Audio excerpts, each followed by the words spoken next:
Surgery से delivery होती है और जो पीछे स्पाइनल में जो इंजेक्शन दिया जाता है एनेस्थीसिया का, वो हमेशा पेन बहुत करता है। ऐसा कुछ होता है उसका, यह कोई साइड इफेक्ट है या फिर वो उसका मतलब नेचर है कि वो दुखेगा ही दुखेगा? पुराने टाइम पे नीडल थोड़ी थिक होती थी, जो हम स्पाइनल नीडल यूज करते थे वो मोटी होती थी, तो उससे बैकएक होने का चांसेस रहते थे। लेकिन अब हमारे पास बहुत ही थिन, इतनी पतली नीडल होती है कि आप नेकेड आई से देख भी नहीं पाते हो, इतनी पतली नीडल आ गई है हमारे पास। तो बैकएक होने का चांसेस बहुत ही कम है।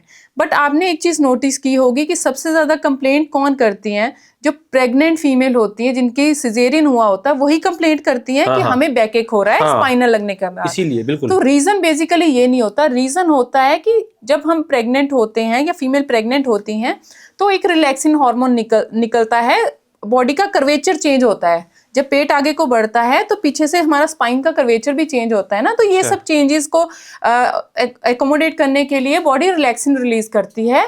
और बहुत सारे पेशेंट को सैक्रोइलियाइटिस भी हो जाता है ड्यूरिंग प्रेगनेंसी। क्या हो जाता है? सैक्रोइलियाइटिस, इन्फ्लामेशन होती है हमारे पीछे जॉइंट्स की। अच्छा। तो इसकी वजह से उनको पेन रहता है, लेकिन वो मतलब उनको समझ नहीं आता ये पेन उसकी वजह से है और या फिर हमारे वो इंजेक्शन की वजह से हो रहा है। क्योंकि प्रेगनेंसी में के दौरान तो उनको इस पेन का इतना एहसास नहीं होता, लेकिन वंस बेबी बाहर निकल जाता है तब उन्हें लगता है कि हमारा पेन बढ़ गया है या हो रहा है, तो उसकी वजह से हो रहा है। वो उसकी वजह से नहीं हो रहा, तो वो उनका जो कर्वेचर स्पाइन का चेंज हो जाता है रिलैक्सिन हार्मोन की वजह से। तो वो जो जॉइंट्स में इन्फ्लामेशन होती है, ये सब प्रेगनेंसी रिलेटेड चेंजेस हैं।